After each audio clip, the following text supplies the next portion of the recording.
Paz de Cristo a todos os irmãos. Eu quero lhe dar as boas-vindas e dizer que nós começamos um pouquinho, uns minutos atrasados, porque tivemos um probleminha técnico, né? Íamos fazer a transmissão pelo YouTube, mas não deu certo, então a gente vai fazer pelo Facebook mesmo. Já iniciamos, né? O tema é a igreja e a sua obediência às autoridades constituídas. O texto é um texto muito conhecido, que é na Carta aos Romanos, capítulo 13. Esse tema é um tema bastante delicado, né? Delicado. Assim, precisa ter muito cuidado para falar sobre isso, mas é um tema que é preciso falarmos, né? Porque os irmãos têm que ser esclarecidos, eles têm que ser instruídos sobre a obediência às autoridades, né? E tudo isso, obviamente, para o bem. Então, e é isso que nós vamos fazer, e prestar esse serviço à igreja de grande importância, ok? Eu espero que você aproveite bem, né? Bastante nesse estudo bíblico e faça perguntas, né? Pergunte, tire dúvidas, porque nós estamos aqui para isso. E quando estivermos ao vivo, então vamos perguntar e tirar dúvidas. Depois, você pode fazer também perguntas, né? Que depois eu vejo os comentários, eu posso responder, mesmo depois que termine, ok? Mas vamos ao ponto, né? Vamos ao ponto. Vamos ler o texto e orar e pedir ao Senhor que nos ajude. Então, Romanos 13, Carta aos Romanos, capítulo 13. Convido você a abrir a sua Bíblia. Vamos ler do 1 a Romanos capítulo 13, do versículo 1 até o versículo 7.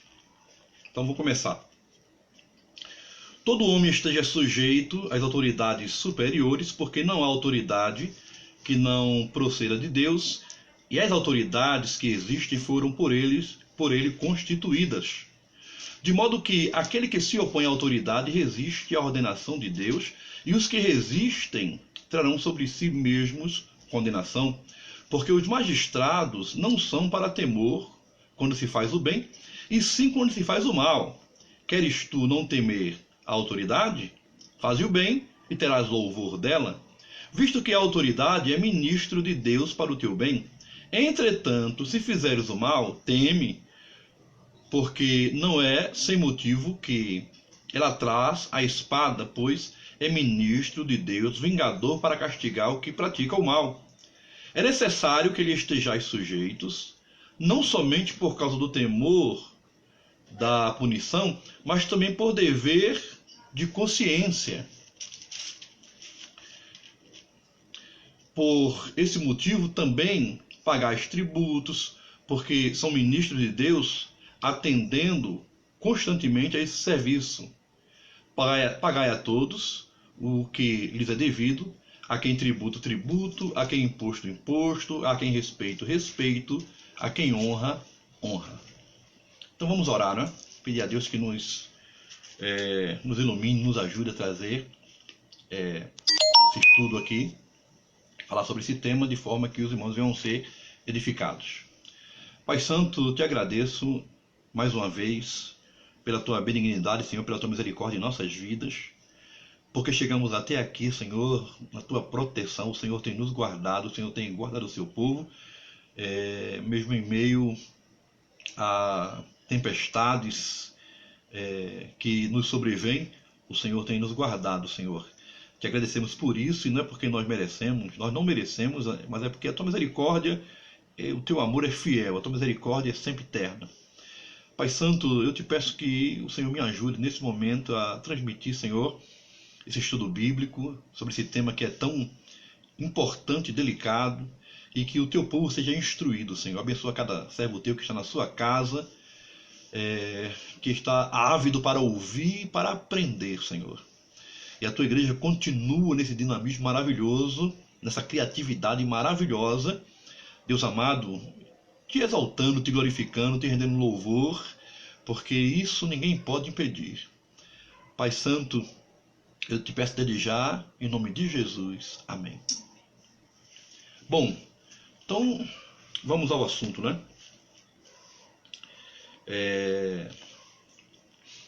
A gente vai fazer uma introdução sobre a igreja, o seu propósito, sua natureza.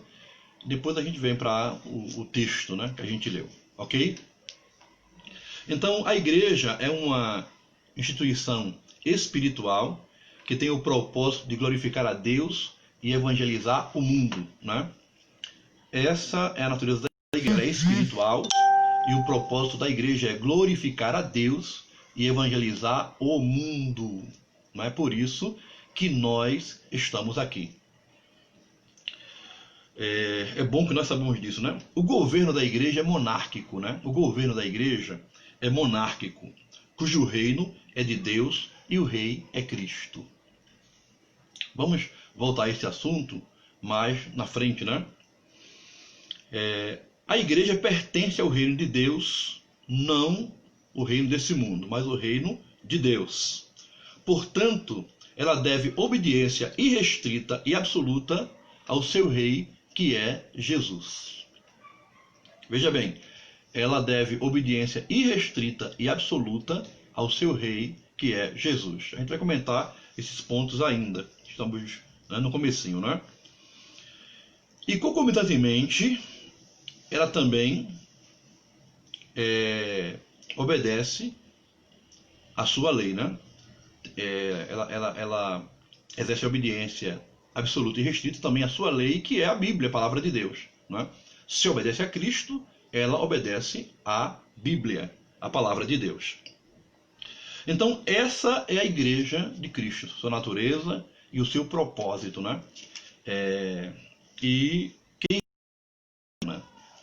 Assim, muitas pessoas entendem a igreja como uma democracia, mas a igreja não é uma democracia, é uma monarquia, porque ela está no reino de Deus, ela pertence ao reino de Deus e ela tem o rei, que é Jesus. Jesus é rei. Então, de fato, ela deve obediência ao seu rei, que é Jesus. Então vamos ver alguns textos. Eu quero também, é um estudo bíblico, então a gente vai abrir a Bíblia para ver alguns textos, né? E eu quero que você bata aí, deixe cair o ferrugem e abra a sua Bíblia. Então, Evangelho segundo João, capítulo 18, versículo 36. Evangelho segundo João 18, 36. Ou você, se você quiser, você pode só me ouvir, ou você pode também abrir a sua Bíblia para conferir, que é muito bom, né? É coisa de crente bereano abrir a Bíblia para conferir. Então, João 18, 36 diz assim: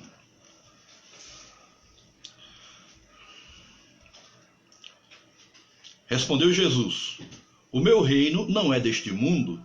Se o meu reino fosse deste mundo, os meus ministros se empenhariam por mim para que não fosse eu entregue aos judeus, mas agora o meu reino não é daqui. Então aqui é Jesus afirmando a Pilatos, porque Pilatos pergunta: tu és realmente o rei dos judeus?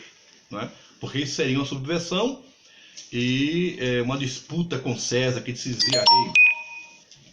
Jesus disse: o meu reino não é deste mundo, né? Obviamente, se o reino dele não é desse mundo, a sua igreja também, ela não pertence ao reino desse mundo, mas ao reino espiritual, ao governo, ao domínio espiritual de Deus. Vamos ver outro texto. Efésios, carta de Paulo aos Efésios, capítulo 1, versículos do 20 ao 23. Então, carta aos Efésios, capítulo 1, do 20 ao 23. E vamos ver aqui o que diz, né? E você vai também abrindo a sua Bíblia para acompanhar. Diz assim, Efésios 1, do 20 ao 23. O qual exerceu ele em Cristo, ressuscitando dentre os mortos e fazendo-o sentar à sua direita nos lugares celestiais, acima de todo principado e potestade e poder e domínio e de todo nome que se possa referir, não só no presente século, mas também no vindouro. E por todas as coisas, e pôs todas as coisas debaixo dos pés, e para ser o cabeça sobre todas as coisas, o deu à igreja, a qual é o seu corpo, a plenitude daquele que tudo enche em todas as coisas. Então aqui está falando da autoridade de Cristo depois da sua ressurreição. Ele foi exaltado e está à destra de Deus e foi colocado sobre todo nome, todo poder, principado, potestade, né, no século do acontecimento e nos vindouros. Então, de fato, Jesus ele exerce autoridade, né, sobre todas as coisas e sobre todo o nome, né? Ele realmente tem o poder. Então, não há uma autoridade maior do que a dele. Por isso a igreja deve obediência irrestrita e total, né, a ele, como nós falamos. Vamos ver ainda na epístola de Tiago, capítulo 1, versículo 21. Tiago 1, 21. Que fala sobre a obediência à palavra dele, né? Obediência à palavra de Cristo. E é bom a gente acompanhar, né, esse embasamento bíblico para depois nós podermos nos referenciar, né, nas discussões mais acaloradas que vamos ter posteriormente, né, na frente. Diz assim, Tiago 1,21. Portanto, despojando-vos de toda impureza e acúmulo de maldade, acolhei com mansidão a palavra em vós implantada, a qual é poderosa para salvar a vossa alma, né? Acolher com mansidão, receber com mansidão a palavra implantada em nós, que é poderosa para nos salvar. Então somos chamados a acolher a palavra de Deus, inclusive como uma âncora de salvação, né, para as nossas vidas. Bom, porém, né, vamos ver agora o ponto humano da igreja, né, o ponto humano social da igreja. A gente vai ter aqui um barulho aqui fora, porque tem alguns veículos vendendo aqui no alto-falante, e aí vocês vão ouvir um barulho, mas espero que a minha voz possa cobrir esse barulho, né? E se tiver aqui aberta a janela, então é bem pior. Fechei. Vamos continuar. Porém, a igreja é composta por famílias, pessoas com obrigações sociais e políticas, né? Esse é o lado humano da igreja. Ela está inserida em um Estado de direito constituído pela providência de Deus para manter a ordem social e econômica, garantir as liberdades individuais, o direito de ir e vir, a vida, a segurança dos cidadãos, etc. Então a igreja ela é composta de pessoas que têm suas obrigações sociais e políticas, né? Então, obviamente ela está inserido em um mundo político, né? E ela tem as suas obrigações políticas também. E a gente vai falar bastante sobre isso, né? A gente, por exemplo, vê o exemplo de Jesus quando ele pagou imposto, né? Foi cobrar imposto e Pedro foi a ele e ele mandou que Pedro pescasse um peixe, tirasse uma moeda do ventre do peixe e pagasse imposto.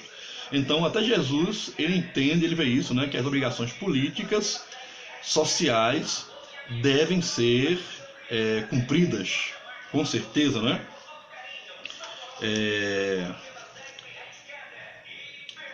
Portanto, ela submete voluntariamente as autoridades, né, as leis, desde que não sejam contra a sua lei maior, que é a Bíblia. Então, obviamente, a igreja submete as leis, as autoridades, né, desde que não sejam contra a sua lei maior, a sua carta magna, a sua constituição maior, que é a Bíblia, a palavra de Deus, né? Então, de fato, a igreja tem prazer em fazer isso. Ela não faz isso mal-humorada, forçada, né? Mas ela faz obedecendo, sim, por dever de consciência, como a Bíblia ensina, né? A igreja sabe que, ajudando as autoridades, ela vai manter a ordem, né? e ela vai agradar a Deus. Ajudando as autoridades, ela mantém a ordem e ela vai agradar a Deus. Então, isso é muito importante, né, para a igreja. Não é uma instituição mais respeitável, né, mais ordeira do que a igreja de Cristo, né? Isso com toda certeza. Bom, por isso os crentes devem levar uma vida mais ordeira e honesta possível, né? E aí vem realmente uma palavra, eu poderia dizer assim, uma palavra homilética para nós, né? Nós, crentes em Cristo, precisamos levar uma vida mais honestamente e ordeiramente possível, né? Por quê? Porque nós representamos o reino de Deus aqui na terra. Nós somos representantes do reino de Deus aqui na terra. E como representantes do reino de Deus aqui na terra, nós precisamos dar o exemplo, né? Nós precisamos ser o exemplo do exemplo. Então, cabe realmente isso a nós, porque nós dignificamos a igreja, né? Mostramos a sua natureza, obviamente, né? E assim, o impacto que a palavra de Deus causou em nossas vidas. Porque nós dizemos sempre que fomos transformados por Deus, que fomos libertos por Ele, mas se nós não andarmos conforme o nosso discurso, então é mentira, não é? Então existe ortodoxia, que é a crença correta, e a ortopraxia, que é a prática correta. Se você diz que tem a palavra de Deus, que tem aprendido, que foi liberto, etc., mas se você não tem ortopraxia, se você não anda corretamente, então você é mentiroso, não é? Com certeza. Os puritanos do século XVI diziam assim: quem tu és, fala tão alto que eu não consigo ouvir o que dizes. Então, não importava o que eles diziam. O que importava é o que as pessoas faziam. E hoje realmente ainda é assim. O que foi que Jesus disse? Pelo fruto conhecereis a árvore. Não é? Então, nós temos o dever, sim, e a responsabilidade de representarmos bem a igreja, o reino de Deus aqui na terra. Nós somos o corpo de Cristo. Não é? Então, de fato, temos que ter esse exemplo. Se os crentes estão fazendo isso ou não, é outra história. Né? E assim, é difícil hoje com o evangelho, com pouquíssima Bíblia que a gente tem visto. Hoje o evangelho tem pouca Bíblia, né? Tem muito barulho, tem muito movimento, tem muito show, mas tem pouca Bíblia. E aí, de fato, a gente vê pessoas que andam na maior desonestidade, né? Pessoas que mentem assim, deslavadamente. Eu falo crentes, né? E não estão nem aí. Mas, realmente, isso tem que ser dado jeito nisso, né? Muita gente tem procurado viver um evangelho exterior, de representação, mas sem fruto, né? Sem conteúdo interior, né? Então, mostra um exterior bonito e o interior está sujo, como Jesus falou sobre os fariseus, né? Sepulcros caiados. Então tem muitos sepulcros caiados hoje. Então vamos continuar, para não sair do foco, né? Então vamos ver Romanos, a carta aos Romanos, capítulo 12 e o versículo 17. Veja o que diz a carta aos Romanos, capítulo 12, versículo 17, sobre o andar do crente, né? Como o crente salvo, ele deve andar. Diz assim: não torneis a ninguém mal por mal, esforçai-vos por fazer o bem perante todos os homens, né? Não torneis a ninguém mal por mal, esforçai-vos a fazer o bem perante todos os homens. Vamos ver ainda outro texto em Romanos, capítulo 13 e o versículo 13, né? Capítulo 13, onde nós lemos, e o versículo 13 diz assim: andemos dignamente, como em pleno dia, não em orgias e bebedices, não em impudicícias e dissoluções, não em contendas e ciúmes. Né? Então, andemos dignamente, né? Sem esses maus costumes que existem no mundo. E ainda, 1 aos Tessalonicenses, capítulo 4, versículo 12. Vamos ver o que diz. 1 Tessalonicenses, capítulo 4 e o versículo 12. Diz assim, o texto bíblico: de modo que vos porteis com dignidade para com os de fora, e de nada venhais a precisar. Então, nós somos chamados a andar de maneira digna e honrosa. E existem outros textos, né? Nós vamos aqui só ganhar tempo com estes, mas poderíamos ter mostrado muitos mais, né? Então existem outros textos. Mas aí, continuando, se os cristãos, se os crentes em Cristo, salvos, né, tem dado esse exemplo, então é outra coisa, mas devem dar. A igreja não deve interferir diretamente em assuntos políticos, participar de partidos políticos, mas pode aconselhar e influenciar políticos para o bem. Então, a igreja interferir diretamente, não é, em questões políticas e participar de partidos políticos, ela não deveria pelo menos, porque ela está no reino de Deus, não no reino deste mundo, não é? Então, a igreja tem um objetivo espiritual, não é? Porque senão vai cair na contradição da teologia da libertação, não é? Da libertação, da esperança, de uma redenção social. A igreja não está lutando por redenção social, a igreja está pregando redenção espiritual, não é? Obviamente que existe nessa questão da missão integral, né? Se fala de redenção cultural, redenção social, etc. Mas o alvo da igreja é a redenção do indivíduo, redenção espiritual, né? Então, se ela se mistura com as coisas do mundo, ela perde a sua identidade, o seu foco, né? E muitas igrejas já perderam, né? Muitas denominações já perderam realmente esse foco. Então ela não se mistura diretamente, mas ela pode sim influenciar, né? E aconselhar pessoas para o bem. Nenhuma instituição tem a luz e o discernimento espiritual que a Igreja de Cristo tem. Por isso é imprescindível que ela não se afaste de pessoas que estão em eminência política para suprir o que eles não têm, né? Eu vejo muita gente aí nas redes sociais, nos seus canais do YouTube, né, Facebook, etc., falando de muitos assuntos, até religiosos, até teologia, mas sem assim a iluminação do Espírito Santo, sem discernimento espiritual, sem conhecimento mais aprofundado da palavra de Deus. Então eles falam que eles acham que, né, que é certo, e muita gente quer vencer o inimigo, Satanás, com a inteligência, com o intelecto, com as faculdades intelectuais, não vence. Com a boa intenção, não vence. É preciso ter o Espírito Santo, a sua iluminação, e ter habilidade na palavra de Deus. É a espada do Espírito, né? E o escudo da fé. Tem que estar com a armadura de Deus. Aquela armadura que Paulo fala em Efésios 6.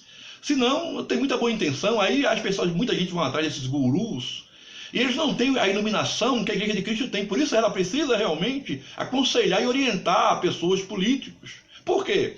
Porque o apóstolo Paulo disse que o diabo é o príncipe desse século. E ele também tem influenciado muitos políticos, artistas, para o mal. Então, se a igreja ela não toma uma atitude, né, se ela se restringir ao templo e aos lares, né, às casas dos crentes e ao templo só, então, obviamente, ela vai sofrer um prejuízo muito grande. Por quê? Porque decisões vão ser tomadas no parlamento, né, na Corte Suprema, nas associações, vão ser tomadas decisões, e ela vai amargar algumas decisões, né, e decretos de lei que vai ser contra ela, contra a palavra de Deus, que ela não participou e nem aprovou. Por isso ela precisa também estar no cenário, aconselhando e influenciando para o bem, né? Para o bem, né? É diferente desse conceito de teonomia, né? O conceito de teonomia qual é? É o conceito de aplicar leis, por exemplo, do Antigo Testamento ao nosso tempo, né? Ao nosso tempo, reger uma nação com leis da Bíblia, né? Com o Antigo Testamento, por exemplo. De fato, é muito bom que uma nação, a nossa nação principalmente, ela observe, né, algumas leis do Antigo Testamento que ainda são para os nossos dias. Os 10 mandamentos, por exemplo, né, que são leis universais e imprescindíveis. Se as pessoas soubessem mais os 10 mandamentos, errariam menos. Não é? Se as crianças aprendessem os 10 mandamentos na escola, certamente cresceriam com mais caráter, não é? Com mais caráter, com mais moral, ética, cidadania e daí por diante, né? Então, é ruim quando não há princípios bíblicos em uma nação, né? Começando das escolas. Falamos sobre isso semana passada, né, no estudo que nós demos sobre a ascensão do anticristo, né, no cenário de hoje. Então, ela precisa sim influenciar, né? Senão ela vai amargar depois leis contra ela que ela vai ter que cumprir, porque é dura lex sed lex, né? É um antigo ditado do direito que diz: a lei é dura, mas tem que ser cumprida, né? A lei é dura, mas tem que ser cumprida. Então, de fato, ela precisa influenciar, sim, né, pessoas para o bem, né? Então, continuando. A gente vê, por exemplo, né, na Bíblia, alguns profetas foram conselheiros de reis, né? Profetas, eles aconselharam reis, autoridades, né? É bíblico. Por exemplo, Lucas escreveu seus 2 volumes para alguém de influência chamado Teófilo, né? Excelentíssimo Teófilo. Era alguém de influência e de certa autoridade política na corte romana, não é? Então Lucas escreve para ele, dando testemunho do que Jesus fez. Ele se preocupa. O apóstolo Paulo também se preocupou em pregar as autoridades, né? E procurar influenciá-las para o bem. Então a gente vê isso tanto no Antigo Testamento como no Novo Testamento, né? Vamos continuar. Veja bem, no que diz respeito à obediência às autoridades, temos vários textos que falam sobre isso e vamos abordar cada um separadamente, né? Vamos começar com o texto de que lemos, Romanos 13. Por ser este um dos textos mais conhecidos e usados, né? Aqui diz que toda pessoa deve sujeitar-se ou ser sujeita às autoridades superiores, porque elas são constituídas por Deus. Então nós temos aqui, né, vamos dizer assim, uma exortação, né, para que a igreja seja sujeita às autoridades. Vamos continuar. A questão é que muitas pessoas leem esse texto sem observar nem o contexto imediato, né? Muitas não observam contexto nenhum. E outras nem o contexto imediato, porque diz o seguinte: para que tenhamos uma vida tranquila e quieta, né? Qual o objetivo? Essa preposição mostra aqui a primeira oração está subordinada, né? A primeira oração de obedecer às autoridades está subordinada à segunda, que é para que tenhamos uma vida tranquila, né, e quieta. Muitas pessoas não veem o contexto imediato. Vamos continuar, né?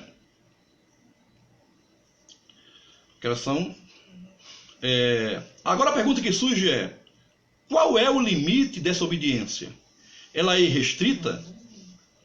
Nós dissemos no início que a obediência é restrita só à palavra de Deus. Creio que a obediência ao Estado de Direito é só quando ele exerce verdadeira justiça, porque justiça é a base da sua existência. Um Estado existe para estabelecer a justiça e manter a justiça, porque justiça é a base, não é, de um Estado existir. Então, quando esse Estado ele funciona, ele anda em verdadeira justiça, aí, obviamente, ele deve ser obedecido sim, não é? Vamos continuar. A Bíblia diz que Deus é justo, é juiz que julga com justiça e equidade, e que justiça e equidade são as bases do seu trono, não é? Nós temos os textos, por exemplo, eu só vou dizer aqui, né, se os irmãos quiserem se situar, Salmo número 7, verso 17, e Salmo 9, verso 8. Então, Deus, ele é justiça, e julga com justiça e equidade, na igualdade, equilíbrio, né? Justiça e equidade são as bases do seu trono. Então, obviamente, um Estado que Deus estabelece é para andar em justiça, não é? Com toda certeza, não em injustiça, mas em justiça. Bom, e o que é justiça? Essa é uma boa pergunta, porque muitas pessoas falam em justiça e não sabem o que é, não é? Embora veja o símbolo da balança em todo lugar. Justiça é dar a cada um o que é seu. Justiça é dar a cada um o que é seu. É tratar os iguais com a igualdade e tratar os desiguais com desigualdade à medida em que eles se desigualam. Então, justiça é recompensar os bons com bondade e recompensar os maus com um castigo, não é? Com um castigo, com a punição. Isso é justiça. É dar a cada um o que é seu por direito. Se você quer o bem, a justiça vai ser, você vai receber o bem. Mas se você fez o mal, você vai receber o mal. Essa é a justiça, não é? Então o Estado existe para isso. Então vamos continuar, né? E quando o Estado contradiz a justiça e vai contra a própria natureza, a igreja deve obedecê-lo, né? Aí é quando o Estado sai do seu status quo de justiça, né? Quando ele agora passa a agir com injustiça, a igreja deve continuar obedecendo esse Estado? Eu creio que não, né? Obviamente não. Bom, pois a igreja de Cristo não pode compactuar com a injustiça, porque estará indo contra a palavra de Deus, não é? Então, de fato, a igreja de Cristo não pode compactuar com a injustiça, não é? Vai estar indo contra a palavra de Deus. A coisa assim é tão sensível que Tiago disse para a gente não fazer acepção de pessoas na igreja. Se chegar uma autoridade ali, né, alguém de projeção, e a gente tratar de um jeito, recepcionar de um jeito, né, dar muita regalia, e chegar uma pessoa mais simples e a gente desprezar, isso é injustiça. Acepção de pessoas é injustiça. E Tiago disse que se alguém faz isso na igreja, está pecando, né? É pecado. Então justiça é tratar as pessoas com igualdade. Todos somos iguais, não é? Todos vamos para o mesmo lugar. Os crentes vão para o céu, não é? Isso é maravilhoso. Mas vamos continuar. Na semana passada nós falamos sobre as bestas, né, que subia do mar e subia da terra, né? Em Apocalipse 13. Agora, um detalhe aqui interessante é que uma besta, né, o simbolismo bíblico de uma besta, ela tem conotação de um estado que não há nele justiça. Uma besta é um estado que não prima pela justiça, né, mas anda na injustiça. É um estado que devora, né, o direito das pessoas, que massacra as pessoas, que não tem realmente amor a ninguém, né, não dá o direito de ninguém, né. Um estado assim é uma besta. Um sistema assim, um reino assim é uma besta. E é por isso que Daniel viu, né? A quarta besta que Daniel viu, ela devorava, ela pisava tudo, né? Então, por quê? Porque ela, de fato, usurpava o direito das pessoas. Não havia justiça, que era o Império Romano. O Império Romano massacrou nações, matou muita gente, né? Na avidez de campanar terras, né? Na avidez de acumular mais terras, mais escravos. Então o Império Romano destroçou muitos povos. A gente sabe disso, não é? E não houve ali justiça. Obviamente que não, não é? Então, de fato, um Estado que ele não prima pela justiça é uma besta, não é? Na conotação bíblica, não é? Portanto, qualquer regime social, sociopolítico que sai da justiça para a injustiça torna-se uma besta, né? São exemplos disso a Revolução Comunista Chinesa, com Mao Tse-tung, que matou milhares de pessoas, não é? Uma besta. A Revolução Socialista Comunista Soviética, com Lenin, com Stalin, matou milhares de pessoas, não é? É outra besta, né? O fascismo italiano de Mussolini, que matou milhares de pessoas, né? O nazismo alemão de Hitler, que matou milhares de pessoas, 6 milhões de judeus, banalmente, levianamente, então mataram por uma questão de racismo, né? Por uma questão de racismo e por outras questões também, pela riqueza dos judeus, principalmente para financiar a guerra do Terceiro Reich, né? Então, são bestas que se levantaram, né, e destroçaram as pessoas. Então, esses são, né, alguns exemplos. Houve muitas outras, né, revoluções. Eu posso dizer mais, a Revolução Cubana, né, com Fidel Castro e Che Guevara, que mataram muitas pessoas, muitos crentes, muitos pastores foram fuzilados, só porque professaram Jesus como Salvador. não é? E pessoas que não concordavam, que lutaram contra eles, então foram mortos. Che Guevara, ele atirava em pessoas a sangue frio, de maneira como que estivesse se divertindo. Hoje Che Guevara é um herói aí, está nas placas, nas camisas das pessoas, mas ele era um assassino cruel, não é? Morreu na selva da Bolívia. Dizem que seu avião caiu, mas a desconfiança é que foi derrubado. E vai ter muito para pagar diante de Deus no julgamento final. Então, a Revolução Cubana, a Venezuela, né? Socialismo, veja o que está acontecendo lá com as pessoas na Venezuela, né? Quer dizer, é uma besta, um Estado totalitário que não há justiça. Quem faz a justiça é quem está à frente, é o que ele quer, né? A Nicarágua. E aí a gente poderia citar vários outros regimes, Coreia do Norte, enfim, né? Então, como a igreja poderia concordar com um regime desse, com essas autoridades, não é? Que inclusive, em muitas delas, a igreja não é proibida. A fé é proibida, né? Vamos continuar. Agora, um Estado que dialoga com o terrorismo, com o narcotráfico, com facções criminosas, não há justiça nele, não é? Então, se o crente é assim, você tem que obedecer ao Estado, que ele está atrelado a facções criminosas, a narcotráfico, né? Então, o crente também está comulgando com isso, obviamente, não é? Não, mas pastor, a gente tem que obedecer às autoridades a todo custo. A todo custo, não. Até onde a Bíblia diz que se deve obedecer, não é? Mas vamos seguir em diante, à frente. O interessante é que estes estados e outras autoridades usam Romanos 13 para dizer que a igreja deve obedecer e concordar com eles, né? Na Alemanha nazista, os bispos de Hitler usavam a Bíblia, né? Ameaçavam pessoas, usavam a Bíblia, usavam Romanos 13. Está escrito em Romanos 13, na Bíblia de vocês, que vocês devem obedecer às autoridades. Então, muitas igrejas, de fato, se uniram ao Terceiro Reich. Muitas igrejas apoiaram Hitler, né? Alguns ícones que não apoiaram, né? O teólogo Karl Barth, que não apoiou e foi deposto da sua cátedra, teve que sair de lá. O teólogo Bonhoeffer, que também não apoiou, e eram pessoas de muita eminência, pessoas de projeção ali na teologia, e que não apoiaram, né? Bonhoeffer participou de um atentado contra Hitler e foi enforcado, né, pelo Terceiro Reich. Karl Barth escreveu várias cartas às igrejas, várias cartas, dizendo que não apoiassem isso, né? Não apoiassem isso. Chegou em uma das suas palestras, chegou a propor uma revolução aos pastores, uma revolução contra o Terceiro Reich, né? Que de fato,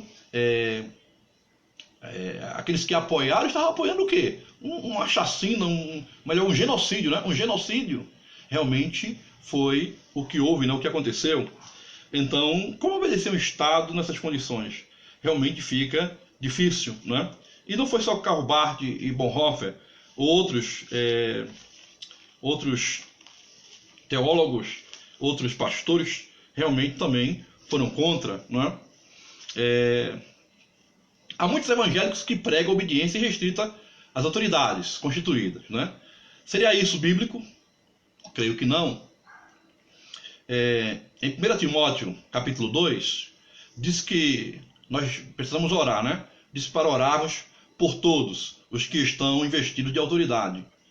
Muitos tomam esses versículos sem nem sequer olhar o contexto, né, imediato. Veja bem, é o que nós falamos antes, né? Para que vivamos uma vida tranquila e quieta, né? Estamos falando isso sobre Romanos, mas é aqui em Timóteo.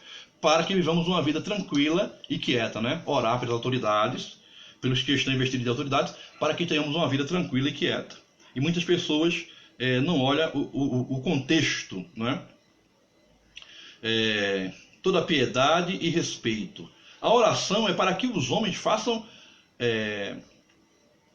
o seu trabalho corretamente e não sejam injustos e não abusem do poder. É para isso que a igreja ora. Para que as autoridades façam o seu trabalho corretamente, né, sem impedimento, para que eles não abusem do poder e não haja com injustiça, mas para que eles cumpram o papel para que eles estão ali, foram investidos ali de autoridade, não é? Essa é a oração da igreja. Não é para que eles façam o que querem e a igreja ainda continua apoiando, obviamente que não. Mas vamos continuar. Ora, um Estado que reprime a fé das pessoas, que aprova aborto irrestrito, que aprova pedofilia, né? Ou seja, o abuso sexual de vulneráveis, a prostituição, que é um atentado à família, e etc. Né? Será que os cristãos, os crentes bíblicos, obedeceriam a essas determinações do Estado e das autoridades? Porque eles estariam comulgando com essas atrocidades, né? Esses crimes. Então, será que realmente deve-se obedecer às autoridades nesse aspecto? Obviamente que não, não é? O verdadeiro regime de governo é aquele em que toda autoridade demanda do povo, que observa os direitos individuais e pratica a justiça, né? A autoridade demanda do povo, ele exerce os direitos individuais, né? Ele garante as liberdades individuais e anda na justiça. Aí ele está conforme a palavra de Deus, né? Aí ele está realmente segundo a vontade de Deus, né? Agora, observe Romanos 13, do 3 ao 5. Romanos capítulo 13, do 3 ao 5. Vamos voltar a Romanos 13, do 3 ao 5. Veja o que diz. Eu vou ler, né, com vocês, depois eu vou trazer aqui uma interpretação. Diz assim, Romanos 13, do 3 ao 5. Porque os magistrados não são para temor, quando se faz o bem, e sim quando se faz o mal. Queres tu não temer a autoridade? Faz o bem e terás louvor dela, visto que a autoridade é ministro de Deus para o teu bem. Entretanto, se fizeres o mal, teme, porque não é sem motivo que ela traz a espada, pois é ministro de Deus, vingador para castigar o que pratica o mal. É necessário que lhe sejais sujeitos, não somente por causa do temor da punição, mas também por dever de consciência, né? Então veja só o que diz aqui. Diz o seguinte, que um Estado sadio, que anda em justiça, ele elogia os bons e pune os maus. Ora, se você é um cidadão, é um exemplo de pessoa, anda fazendo bondades, né? Não dá trabalho para o Estado, ele vai louvar você. Isso é o que é correto, não é? Ele vai elogiar você. Ele deveria mandar uma carta. Todo esse ano você não cometeu nenhuma atrocidade, você está de parabéns. Venha para a Câmara dos Vereadores para a gente dar a você um diploma de cidadão exemplar. Não seria bom isso? Mas acontece não, né? Então, o que é um Estado de direito correto? Aquele que elogia o que faz o bem e pune os que fazem o mal, como está aqui, não é? Não teme. Quem faz o bem não precisa temer as autoridades. Ele está fazendo bem. Ele vai ser louvado por ela, não é? Agora, quem faz o mal deve temer, obviamente, porque é ministro de Deus e vingador realmente para castigar. Mas um Estado em que pune os bons e absolve os maus, que tipo de justiça é essa? Que tipo de autoridade é essa? De fato, foi Deus quem deu a autoridade, mas foi distorcida, como Saul. Deus deu ele a autoridade, mas ele distorceu, né? Puxou para si. Então muitos governantes que receberam de Deus e que deveriam reconhecer que a sua autoridade vem de Deus primeiramente, então agora está distorcendo e fazendo o que quer.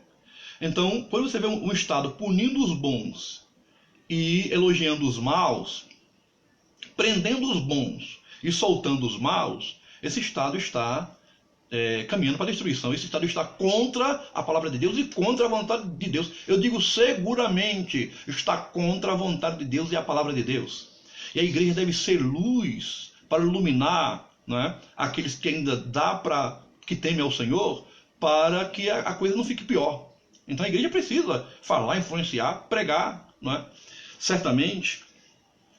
E nós estamos vivendo um tempo assim, em que muitas autoridades, a coisa inverteu. Quem faz o bem é punido. Quem faz o mal, então, é elogiado, né? É ovacionado, né? Criminosos têm direitos, cidadãos não têm. Bom, vamos continuar, né? Ainda estamos caminhando para o final já, não se preocupe. Portanto, a igreja deve obedecer às autoridades se elas estão cumprindo o seu papel corretamente. Fora isso, ela não deve obedecer senão a Cristo, né? Porque só o reino de Cristo é um reino de verdadeira justiça e equidade. Só o reino de Cristo será um reino assim, não é? Por isso que a gente aguarda esse reino ansiosamente, não é? Enquanto estamos aqui, então haverá realmente muita injustiça. Mas a carta aos Romanos fala sobre isso também. Na carta aos Romanos, o apóstolo Paulo destrói os costumes, perversões romanas, né? Porque no Império Romano havia todo tipo de atrocidade, né? De pedofilia, né? de prostituição, né? Idolatria nem se fala. E o capítulo 1 é justamente o apóstolo Paulo dizendo à igreja que não compactue com esse tipo de coisa, que o Império Romano estava contra a vontade de Deus. Ele era a besta do momento, né? Era a besta do momento que Daniel viu e que João vê também na sua visão em Patmos, no capítulo 13 de Apocalipse. E o apóstolo Paulo está usando uma linguagem muito discreta, mas ele destrói, né, toda a perversidade romana, dizendo que é pecado e que vai ser punido e que Deus está irado com isso. Ele diz: a ira de Deus se revela contra aqueles que detêm a verdade pela injustiça. Deus está irado. Então, de fato, ele vai destruindo, dizendo: não é César que é o Senhor, é Jesus que é o Senhor, né? O evangelho não é de César, o evangelho é de Cristo, né? O evangelho é de Cristo. Então, os crentes da igreja de Romanos, eles entenderam quando eles receberam a carta do apóstolo Paulo, né? Quebrando todos aqueles mitos e aquelas perversidades do Império Romano. A igreja não deve compactuar com isso de maneira nenhuma, né? Então, a igreja deve obedecer à autoridade quando ela faz o que está aqui. Ela elogia quem faz o bem, pune quem faz o mal, né? Quando ela exerce justiça, dá a cada um que é seu por direito, né? Quando ela teme a Deus, então aí sim a igreja deve obedecer. Mas quando se torna uma besta, né? Quando se torna um Estado totalitário e passa por cima dos direitos e garantias, né? Então, nesse caso, não pode haver obediência. E se alguém diz: não, a gente tem que obedecer a qualquer custo, então vai compactuar com muito crime, né? Com atrocidades, vai compactuar com pedofilias, com homicídios, com narcotráfico, né? Com pedofilia, com tudo que não presta. E a igreja de Cristo não compactua com isso, não, né? Ela está no mundo, mas ela não é desse mundo, né? Ela não é desse mundo de maneira nenhuma. Ela é luz para as pessoas, né? Luz para as pessoas e para as nações, né? E quem quiser que venha aprender com ela. Pode ser que alguém despreze a igreja, mas na verdade a igreja é a sucursal dos céus, que tem de fato muito para dar e ajudar a quem está em eminência, né? Tem a iluminação do Espírito, tem a palavra de Deus, tem discernimento, né, das coisas boas e do que é mal também, e etc, né? É porque as pessoas, muita gente, muitas autoridades, políticos, magistrados, são arrogantes, prepotentes, né? Então eles acham que são tal e etc.